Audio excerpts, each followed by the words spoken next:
Welcome back to guys all in one channel में। और आज हम समांतर श्रेणी का तीसरा पार्ट करने जा रहे हैं, जिसमें कुछ मैं महत्वपूर्ण क्वेश्चन लेकर आया हूं जो क्लास 10th की मैथ्स बुक में समांतर श्रेणी चैप्टर से लिए गए हैं। ये बहुत ही इम्पोर्टेंट क्वेश्चन है, तो आप इन्हें ज़रूर देखिएगा। तो अपन पहला क्वेश्चन स्टार्ट करते हैं। क्या है पहला क्वेश्चन? चलिए मैं आपके सामने पहला क्वेश्चन लिखता हूँ। ठीक है, पहला क्वेश्चन है अपना 10 और 250 के बीच में 4 के कितने गुणज हैं। तो गाइस क्वेश्चन ये है कि 10 और 250 के बीच में 4 के कितने गुणज हैं। सवाल को थोड़ा गहराई से देखिए कि 10 और 250 के बीच में 4 के कितने गुणज हैं। ये कहना क्या चाहता है? ये क्वेश्चन समझ में आ रहा है आपको? ये कहना चाह रहा है कि 10 और 250 के बीच में 4 के कितने गुणज हैं। यानी कि जैसे 4 अपन एक बेसिक ले लेते हैं कि जैसे 4 का भाग 4 में चला जाता है, 8 में चला जाता है, 18 में चला जाता है, सॉरी 18 में नहीं जाता, 16 में चला जाता है। तो ये जो गुणज हैं 4 के गुणज हैं, समझ गए? तो यही पूछ रहे हैं कि 10 और 250 के बीच में 4 के कितने गुणज हैं। तो हमें ये सवाल हल करना है। हम पहले एक बेसिक लिख लेते हैं। बेसिक यानी पहले तो हल करते हैं अपन। हल बेसिक लिख लेते हैं कि 4 और 250 के बीच कितने गुणज हैं। सबसे पहले 10, ये गुणज नहीं होता है 10, ठीक है, 10 नहीं होता 4 का गुणज। 12 होता है, ठीक है, 16 होता है, डैश डैश डैश करके 250 तक, यानी कि 250 तक 4 के गुणज होना चाहिए। ठीक है, तो अब हम लिखेंगे 4 के गुणज क्या होते हैं। ठीक है, हम जानते हैं, लिखेंगे सबसे पहले हम जानते हैं 10 और 250 के बीच 4 के गुणज। 4 के गुणज। अब हम यहाँ पर एक एपी बनाएंगे, अर्थमेटिक प्रोग्रेशन बनाएंगे, जो हम हर बार करते हैं। एपी कैसे बनाएंगे? 10 तो होता नहीं है, तो अपन लेंगे 12, पहला आ जाएगा। 12 के बाद कितना आता है? 16। 16 के बाद कितना है? 20 आता है।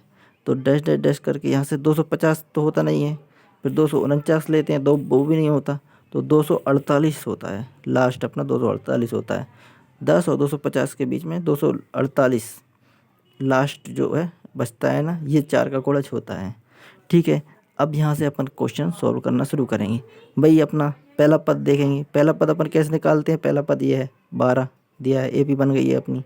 दूसरा पद अपन पता क्या डी से डिनोट करते हैं, क्या होता है? दूसरा पद होता है। दूसरा पद यानी पहला पद, डी निकालेंगे ना, डिफरेंस यानी सर्वांतर निकालेंगे, तो दूसरा पद माइनस पहला पद, 16 माइनस 12, तो निकल आएगा कितना? 4।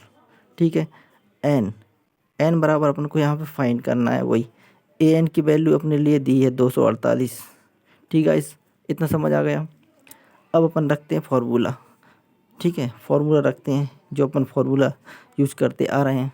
ठीक है, इस फॉर्मूला का मान रखते हैं। ए एन बराबर क्या फॉर्मूला होता है बताया था मैंने आपको, A plus n minus 1 into D, ये फॉर्मूला होता है। ठीक है गाइस, तो अब इस फॉर्मूला में अपन वैल्यूज़ को पुट कर देंगे और सॉल्व करेंगे सवाल को। तो वैल्यू पुट करना आपको बताया था, 248 ए एन की जगह पे दिया ही है।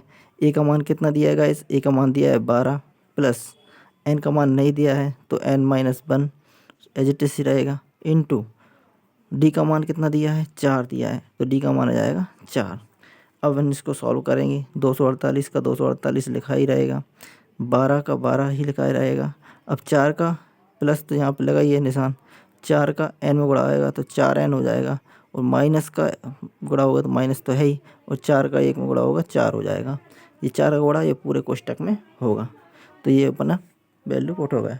अब क्या होगा, यहाँ पर देखिए गाइस, यहाँ पे अपन 248 में ये ऐसा सेम ही रहेगा, ठीक है। अब ये 248 12 में से 4 जाएंगे तो ये बचेगा 8 प्लस 4n बचेगा, ठीक है। अब ये 248 यहाँ पे ऐसे ही रहेगा और यहाँ से 8 उठकर इस साइड आएंगे बराबर के इस साइड, तो माइनस के 8 हो जाएंगे, माइनस के 8 हो जाएंगे और 4n एज इट इज़ बचा रहेगा अपना। जब 248 में से 8 जाएंगे तो कितना बचेगा, 240, 240 और 4n अपना चल ही रहा है। अब अपन जो गुणा में है तो ये बटे में आ जाएगा, n बराबर कितना हो जाएगा, 240/4। अब जब अपन 4 को 240 से काटेंगे, 240 को 4 से काटेंगे तो ये अपना 60 बार में कटेगा, कितने, 60 बार में।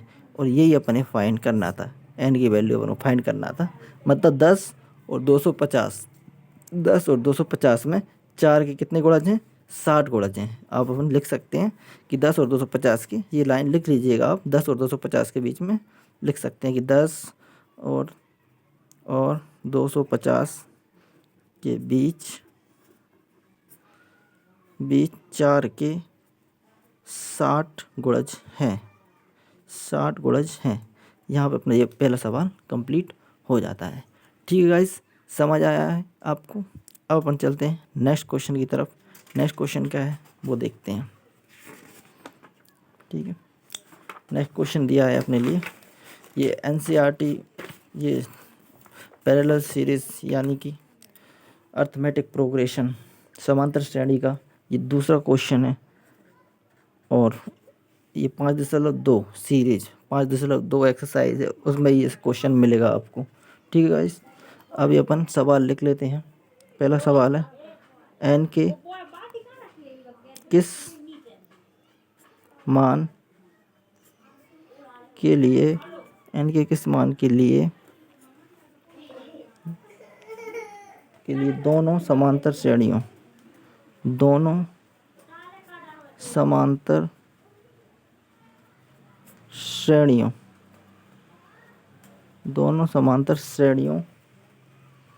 63, 65 और 67 ... और 3, 10, 17 के n विपद बराबर हों। अब अपन को यहाँ पे 2 समांतर श्रेणियाँ दे दी, 2 AP दे दी हैं अपने लिए, तो अपन इसको सॉल्व कैसे करेंगे चलिए देखते हैं। सबसे पहले हम हल करेंगे। अपन को पता ये दिया है हमें 2 समांतर श्रेणियाँ दिया है, अपन लिखेंगे दिया है 2 समांतर श्रेणियाँ, 2 समांतर श्रेणियाँ, ठीक है गाइस। ये लिख लिया अपन ने।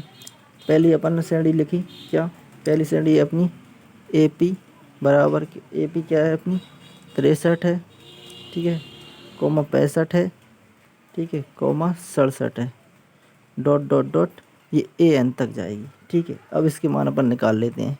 पहले क्या निकालेंगे, A का मान क्या है अपना 63 दिया है, ठीक है, और D का मान अपने लिए क्या दिया है, दूसरे पद में से पहला पद घटाएंगे यानी 65 में से 63 घटाएंगे तो बराबर कितना आएगा, यहाँ पे 2 आएगा। तो A और D के मान निकाल लिए।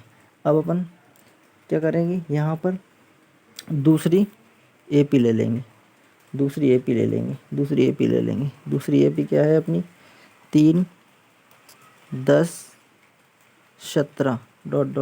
AN तक, इसके मान निकाल लेंगे। इसका A का मान कितना है 3, ठीक है, 3 है, और D का मान वही, दूसरे पद में से पहला पद घटाएंगे यानी 10 में से 3 घटाएंगे तो 7 निकलेगा, D का मान इसमें निकल गया। अब अपन क्या करेंगे, प्रश्नानुसार यानी कि प्रश्न के अनुसार, अकॉर्डिंग टू प्रश्न क्या करेंगे, लिखेंगे यहाँ पे प्रश्नानुसार AN बराबर, यही पूछा है ना अपन से, यही पूछ रहे हैं, AN बराबर AN, समझ गए। अब अपन यहाँ पर दोनों में फॉर्मूला रखेंगे, दोनों साइड फॉर्मूला रखेंगे। फॉर्मूला कौन सा आएगा अपना A प्लस सॉरी यहाँ से ये काटिए, A बराबर A plus n minus one into D. एक फार्मूला ये इधर रखेंगे, एक फार्मूला यहाँ रखेंगे, A plus n minus one into D. ये फार्मूला यहाँ पर रख दिया। अब इसमें अपन वैल्यू पुट कर देंगे, पहले की वैल्यू पुट करेंगे, पहले वैल्यू पुट करेंगे 63 आ जाएगा यहाँ पे, प्लस एन माइनस वन एजिटिव चलेगा और इंटू में 2 आ जाएगा। यहाँ पर भी देखेंगे, यहाँ पर 3 आ जाएगा पहला, और यहाँ पर एन माइनस वन वैसे ही चलेगा, और यहाँ पर 7 आ जाएगा गुणे में 7। अब ये दोनों ए पी यानी दोनों मान 7 चल रहे हैं अपने, ठीक है। अब देखते हैं क्या होता है, आगे चलते हैं अपन। ऐसा नहीं है कि यहाँ से ये कट जाए, ऐसा नहीं कटेंगे अभी अपन आगे चल के पता चलेगा। पहले अपन पूरा सॉल्व कर लेते हैं। 63 हो जाएगा ये, ठीक है, प्लस ये 2 का गुणा होगा तो यहाँ पर 2n हो जाएगा, इसमें 1 में गुणा हो जाएगा तो -2 हो जाएगा। इधर देखते हैं, इधर 3 हो जाएगा, प्लस हो जाएगा, और 7n हो जाएगा, -7 हो जाएगा। ठीक है गाइस, इतना हो गया। अब 2n और 7n यानी कि 2n और 7n अपन एक साइड ले, 2n यहाँ पर रहेगा प्लस का ही, माइनस का 7 ले आएंगे, ये आ जाएगा -7, प्लस का 7 इस साइड हो जाएगा, बराबर के इस साइड आएगा तो माइनस का 7n हो जाएगा। इस साइड ले जाएंगे अपन, संख्या वाली संख्या है, जो संख्या है वो ले जाएंगे, ठीक है। इधर क्या करेंगे, माइनस के 4, 3 में से 7 में से 1 गया तो कितना बचे, -4, 7 में से 3 गए तो -4 बचेंगे, ठीक है, क्योंकि बड़ी में छोटी में से बड़ी संख्या घटा रहे इसलिए माइनस के बचेंगे, प्लस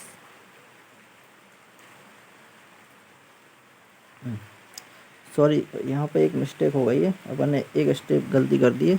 चलिए ये स्टेप अपन लिख लेते हैं फिर करते हैं, ठीक है। कहाँ गलती हुई है अपने से, अपन से गलती यहाँ पे, ये स्टेप थोड़े बाद में आएगी, पहले अपन यहाँ पर देख लेते हैं यहाँ पे स्टेप कौन सी है। यहाँ पे होगी 63 में से 2 जाएंगे तो 61 आ जाएगा, और प्लस का 2n बचेगा। यहाँ पर वो माइनस का प्लस और प्लस 7n बचेगा। अब ये आ जाएगा 2n माइनस 7, ये वाली, और माइनस के 4 यहाँ पर जाएगी, ये इतनी लाइन माइनस के 4, ये हो जाएगा माइनस का, और ये हो जाएगा इधर 61 आ जाएगा, इस साइड माइनस का, प्लस का हो जाएगा तो 61 हो जाएगा, ठीक है। अब माइनस का 5 इधर बचेंगे, 5n कट जाएंगे ये, ठीक है। इधर बचेगा माइनस का 65 आ जाएगा, जुड़ जाएंगे ये, ठीक है, माइनस माइनस प्लस हो जाएगा, लेकिन माइनस छोटी संख्या और बड़ी संख्या जुड़ जाएंगे, ठीक है, 65। अब n की वैल्यू ये जाएगी -65 बटा -5 आ जाएगा, माइनस से माइनस कैंसिल हो जाएगा। अब 5 का गुणा 65 में देंगे तो n की वैल्यू आएगी 13, और यही अपन को फाइंड करना था। ये आंसर अपना निकल आया है, ठीक है। 2 सवाल अपन ने कर लिए हैं। अब अपन चलते हैं 30 सवाल के, और कोई भी सवाल में समझ ना आए या कोई सवाल में दिक्कत हो तो आप उस सवाल को कमेंट बॉक्स में लिख दीजिए करिए, मैं उसका आंसर प्रोवाइड करा दूंगा।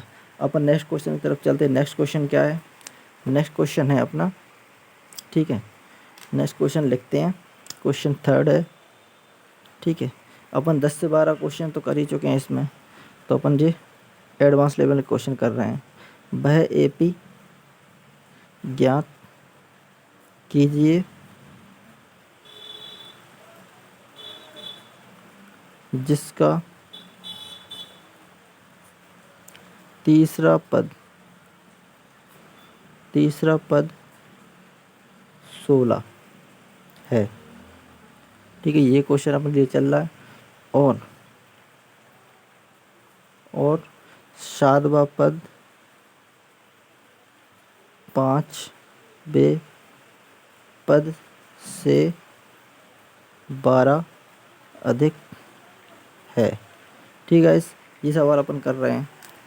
ये सवाल देखिए कैसे करेंगे अपन, ये सवाल अपन कैसे करते हैं, चलिए हल करते हैं इस सवाल को, देखते हैं कैसे होता है। यहाँ पर अपन सबसे पहले लिखेंगे दिया है, जो दिया है वो लिख लेते हैं भाई, ठीक है।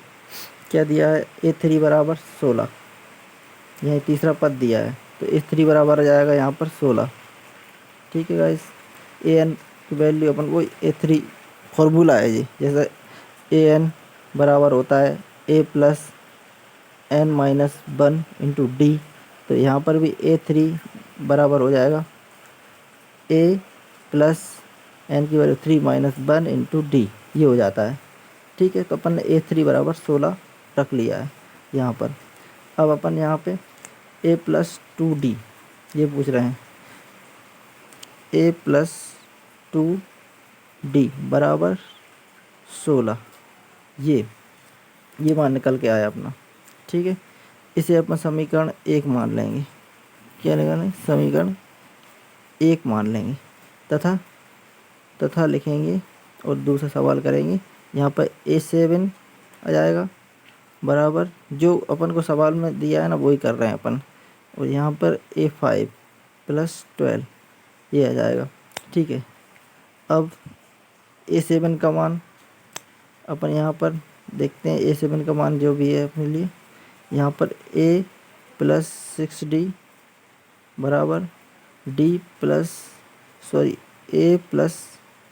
4D प्लस 12, ये अपना आगे चल गया फॉर्मूला में।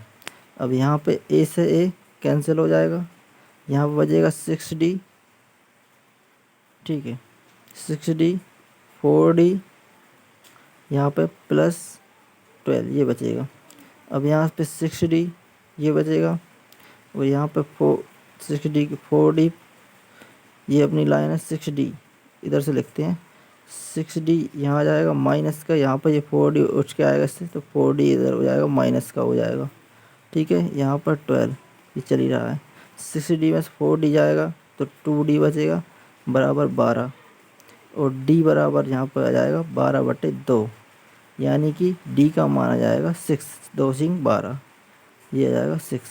अब ये D का मान जो है ना, समीकरण अपन ने 1 बनाया था ना उसमें रखेंगे। D बराबर 6 समीकरण समीकरण 1 में रखने पर, D बराबर 6 समीकरण 1 में रखने पर, तो समीकरण 1 क्या दिया है अपने लिए? समीकरण 1 दिया है A प्लस 2D बराबर 16। ठीक है साइज, अब इस अपन वैल्यू पुट कर देंगे। ठीक है, A का मान दिया नहीं है तो ठीक है, A प्लस 2 का मान दिया, D का मान दिया है, तो ये आ जाएगा अपना 6 बराबर 16। ठीक है, यहाँ पे A प्लस 12 हो जाएगा और यहाँ पर जाएगा 16। अब A ऐसा कि ऐसा जाएगा 16, यहाँ से 12 उठ कर जाएगा तो माइनस का 12 हो जाएगा, ये 16। ठीक है, A की वैल्यू अपने पास आ जाएगी 4, A की वैल्यू आ जाएगी 4। अब क्या करेंगे, तो AP यानी अपन को पूछा है जो वाले सवाल में, ज्ञात कीजिए जिसका तीसरा पद 16 है और सातवां पद पाँचवें पद से 12 अधिक है। तो अपन AP बनाएंगे। क्या बनाएंगे? AP बनाएंगे। तो AP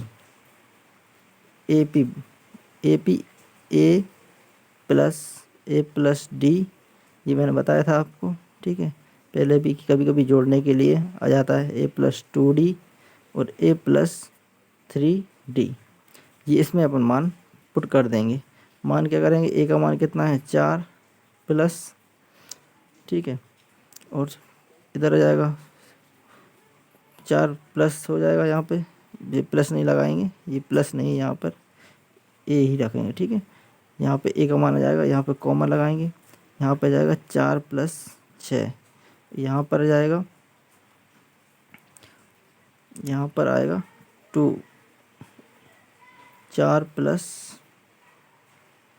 इंटू A का मान जो दिया है ना 4 प्लस 2 इन, सॉरी यहाँ पे गड़बड़ हो रहा है, यहाँ पे लिखिए 4 प्लस 2 इंटू 6, यहाँ पे ये वाली वैल्यू पुट हो जाएगी और यहाँ पर आ जाएगी 4 प्लस 3 इंटू 6, ये वैल्यू अपन ने ऊपर से पुट करी हुई है।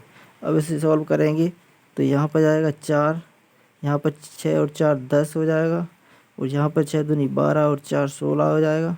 ठीक है, और यहाँ पर 6 दूनी 6 थी 18 और 4 22 हो जाएगा। ठीक है, तो ये अपना आंसर निकल आया है। ठीक है, 4 10 16 22। क्या पूछा था कि अब ऐसे याद करें, तीसरा पद 16 हो तो तीसरा पद क्या है अपना 16 है, और सातवां पद 5 हो, सातवां पद पाँचवें पद से 12 अधिक है, सातवां पद पाँचवें पद से 12 अधिक है। तो अपन ने निकाल लिया है, अपना पहला मान तो निकल लिया है। तो ये अपने 3 क्वेश्चन जो थोड़े एडवांस लेवल के क्वेश्चन थे सॉल्व कर लिए हैं अपन ने।